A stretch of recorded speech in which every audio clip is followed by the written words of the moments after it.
इस वीडियो में हम लीनियर डिफरेंशियल इक्वेशन क्या होता है और उसका सॉल्यूशन कैसे करते हैं सीखेंगे। तो लीनियर मीन्स डिग्री और power should be 1. So a differential equation that can be expressed in the form of a polynomial and includes the derivative and dependent variable in first degree, and there are no product of these, means there should not be a term like this y into dy by dx or x into dy by dx. There should be nothing in front of dy by dx except 1.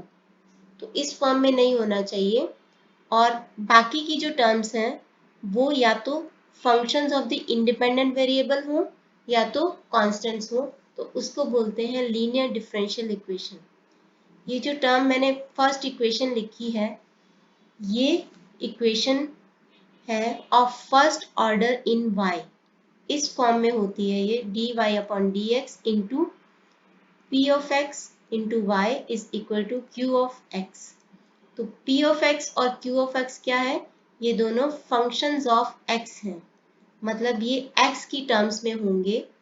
और dy upon dx जैसे कि पता है कि derivative है y का in respect of x, और y एक डिपेंडेंट वेरिएबल है. तो ये स्टैंडर्ड फॉर्म है of a linear differential equation in y. इसी तरह से dx upon dy plus p of y into x is equal to q of y. ये है हमारी linear differential equation of first order in x. तो दोनों form में हो सकती है. जहाँ पे x डिपेंडेंट वेरिएबल है तब dx अपॉन dy की फॉर्म में होगी, जहाँ पे y डिपेंडेंट वेरिएबल है वहाँ पे dy अपॉन dx की फॉर्म में होगी. तो हम इसको कैसे सॉल्व करेंगे? फर्स्ट स्टेप तो ये होता है कि पहले तो अगर वो स्टैंडर्ड फॉर्म में नहीं है इक्वेशन तो उसको स्टैंडर्ड फॉर्म में लेके आना. सपोज मैं एग्जांपल ले रही हूँ कि अगर y डिपेंडेंट वेरिएबल हो तो स्टैंडर्ड फॉर्म क्या होगी? dy upon dx p y is equal to q. कई बुक्स में p और q अकेला ही लिखा रहता है, तो मैं प्रेफर करती हूँ कि p ऑफ x लिखा रहे एज अ सब्सक्रिप्ट, ताकि पता चले कि वो p और q क्या है? फंक्शंस ऑफ x है. तो अगर इक्वेशन इस फॉर्म में नहीं है तो उसको इस फॉर्म में लेके जाया जा सकता है, तो लेके आ जाए ताकि इसको सॉल्व किया जा सके. फॉर एग्जाम्पल मैं एक इक्वेशन लिख रही हूँ. Suppose x dy by dx plus x squared y is equal to x cube. अब इस इक्वेशन में क्या प्रॉब्लम है कि dy by dx के साथ x है, तो क्या हम इन सारी टर्म्स को, इस सारी इक्वेशन को x से डिवाइड कर सकते हैं? Let's do that. तो हमारे पास आ जाएगा dy by dx plus x y is equal to x square. अगर आप देखो तो अब ये स्टैंडर्ड फॉर्म में आ चुकी है. तो कई बार क्या होता है कि हमें स्टैंडर्ड फॉर्म में उस इक्वेशन को लाना पड़ता है तो ही हम उसको सॉल्व कर सकते हैं, लेकिन हर बार ऐसा पॉसिबल नहीं हो पाता. तो अगर कोई डिफरेंशियल इक्वेशन लीनियर फॉर्म में लेके आई जा सकती है तो हम उसको इस मेथड से सॉल्व कर सकते हैं, जो कि मैं आगे बताने जा रही हूँ. तो यहाँ पे dy बाई dx भी है, ये फंक्शन ऑफ x है. p ऑफ x क्या है हमारा? यहाँ पे x है, और q ऑफ x यहाँ पे हमारा क्या है? x स्क्वेयर है. तो ये स्टैंडर्ड फॉर्म है जिसको कि हम सॉल्व कर सकते हैं. तो फर्स्ट स्टेप होता है कि स्टैंडर्ड फॉर्म में लेके आना उसको, अगर नहीं है तो. और सेकंड स्टेप क्या होता है कि आइडेंटिफाई करना कि p ऑफ x क्या है और q ऑफ x क्या है. थर्ड स्टेप होता है इंटीग्रेटिंग फैक्टर निकालना. तो इंटीग्रेटिंग फैक्टर का फॉर्मूला क्या होता है? इसको हम शॉर्ट फॉर्म में IF लिखेंगे. IF का फॉर्मूला होता है e raise to p of x dx. तो इसको निकालने के बाद हम जनरल सॉल्यूशन बनाएंगे ऑफ द डिफरेंशियल इक्वेशन, जो कैसे होगा?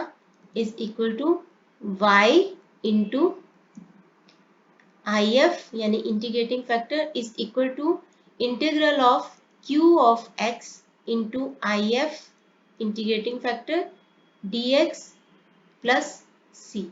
तो ये हमारा फाइनल जनरल सॉल्यूशन होगा डिफरेंशियल इक्वेशन का। एक दो चीजें हैं जो मैं बताना चाहती हूँ सॉल्व करने के पहले।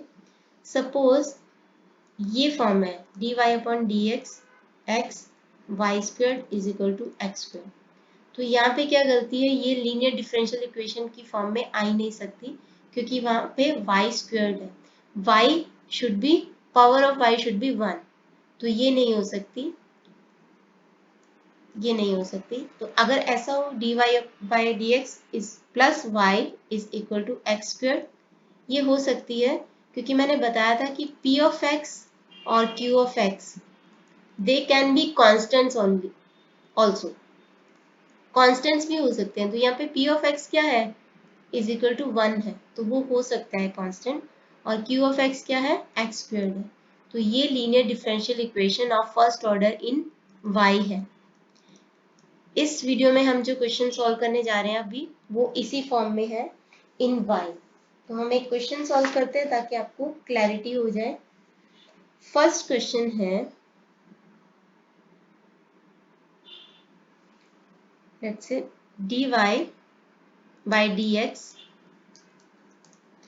Plus 2y is equal to 2e(x). अभी यहाँ पे देखो तो dy/dx भी है, 2 हमारा क्या होगा, p ऑफ x होगा, और 2e(x) क्या होगा हमारा, q ऑफ x।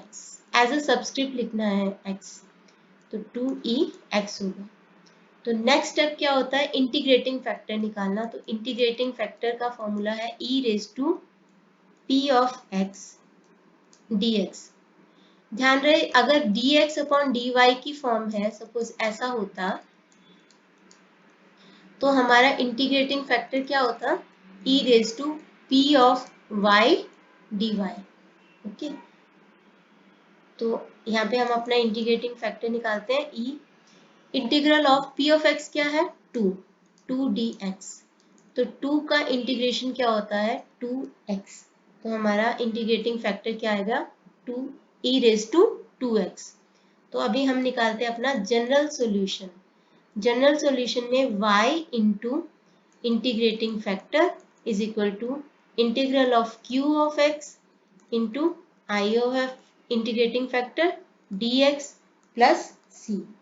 तो y इंटू आई एफ क्या है, e⁻2x is equal to integral of q of x क्या है, 2e(x) इंटू e⁻2x जो कि हमारा आई एफ है, dx प्लस c।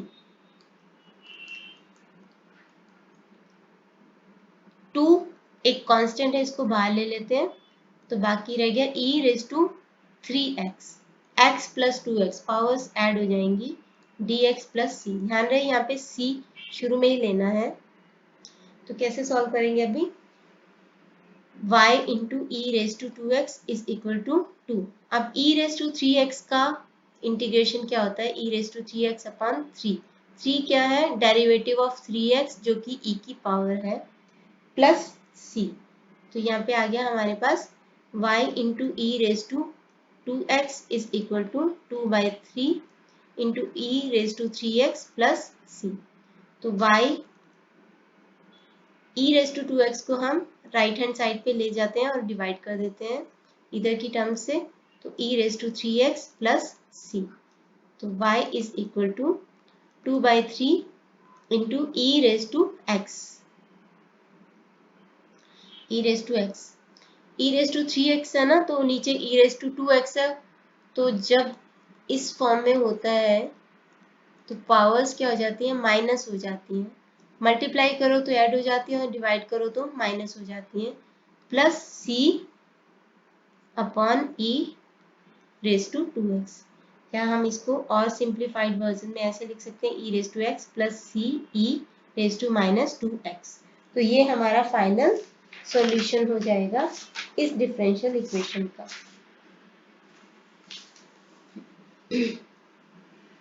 तो अगला क्वेश्चन हम करते हैं।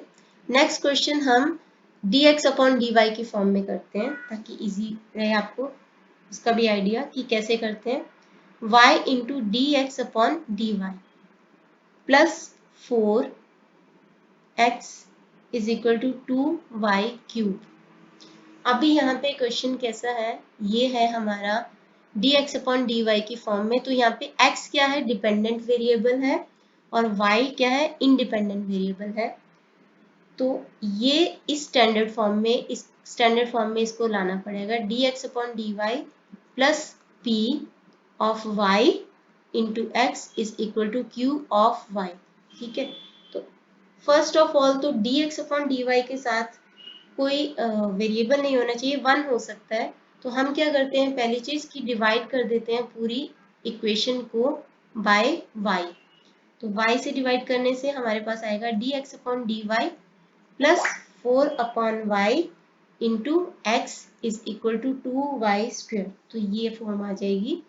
अब यहाँ पे हमारे पास p ऑफ y क्या है, 4 अपॉन y, और q ऑफ y क्या है, 2y²। रिमेंबर कि p ऑफ y और q ऑफ y के फंक्शन ही हो सकते हैं या फिर कांस्टेंट्स भी हो सकते हैं। तो इसको सॉल्व करते हुए इंटीग्रेटिंग फैक्टर क्या होगा, e raise to integral of p of y, अभी y क्योंकि इंडिपेंडेंट वेरिएबल है, और साथ में dy। तो e integral of p of y क्या है, 4 अपॉन y dy। तो e 4 क्या है, अभी 4 एक कांस्टेंट है, 4 को हम बाहर ले लेते हैं इंटीग्रल साइन के, और 1 अपॉन y dy। तो e raise to 4, 1 upon y का इंटीग्रेशन क्या होता है, log y होता है, तो log y। पावर को हम इस फॉर्मूला के अकॉर्डिंग हम 2 को x की पावर बना सकते हैं। तो सिमिलर हमने सेम फॉर्मूला यहाँ पे यूज किया है, तो log की प्रॉपर्टी यूज की है, तो log y4। अब e और log इनवर्स फंक्शन होते हैं जो एक दूसरे को कैंसिल कर देते हैं। तो हमारा फाइनल इंटीग्रेटिंग फैक्टर क्या आ गया, y रेज टू 4। अब हम इस इंटीग्रेटिंग फैक्टर को यूज करते हुए अपना जनरल सॉल्यूशन निकालेंगे। तो जनरल सॉल्यूशन क्या है,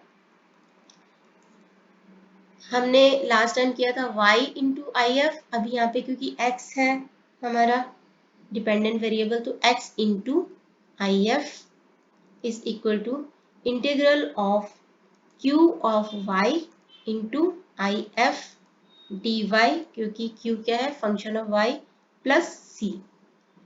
x इंटू आई एफ क्या है हमारा, y raise to 4 is equal to integral of q of y क्या था, 2y², और इंटीग्रेटिंग फैक्टर क्या है, y raise to 4 dy plus c। q into y raise to 4, 2 बाहर लेके y रेज टू 6, क्योंकि पावर्स ऐड हो जाती हैं, dy प्लस c। तो x y raise to 4, 2 y raise to 6 का integration y raise to 7 upon 7 plus c। x is equal to 1 upon y raise to 4, 2 upon 7 y raise to 7 plus c। तो ये हो जाएगा हमारा x is equal to 2 upon 7 y raise to 3, क्योंकि 7 minus 4 हो जाएगा, powers minus हो जाते हैं, plus c upon y raise to 4। तो ये हमारा सॉल्यूशन हो जाएगा इस इक्वेशन का। तो अगर हम चाहें तो इस तरह के क्वेश्चन में हम अपना आंसर को भी वेरीफाई कर सकते हैं। जैसे कि इसके बेसिस पे आप dx अपॉन dy निकाल लो, ये जो हमारा आया है x, उसके बेसिस पे dx अपॉन dy निकाल लो, और उसको हम अपनी ओरिजिनल डिफरेंशियल इक्वेशन में अगर पुट कर दें, ओरिजिनल डिफरेंशियल इक्वेशन में अगर हम पुट कर दें यहाँ पे, तो अगर लेफ्ट हैंड साइड और राइट हैंड साइड सेम हो जाए तो दैट मीन्स कि हमारा आंसर राइट है। तो इस वीडियो में इतना ही। अगले वीडियो में हम प्रॉब्लम सॉल्व करेंगे exercise 8.5 from ML Agarwal applied mathematics. So thank you and all the best.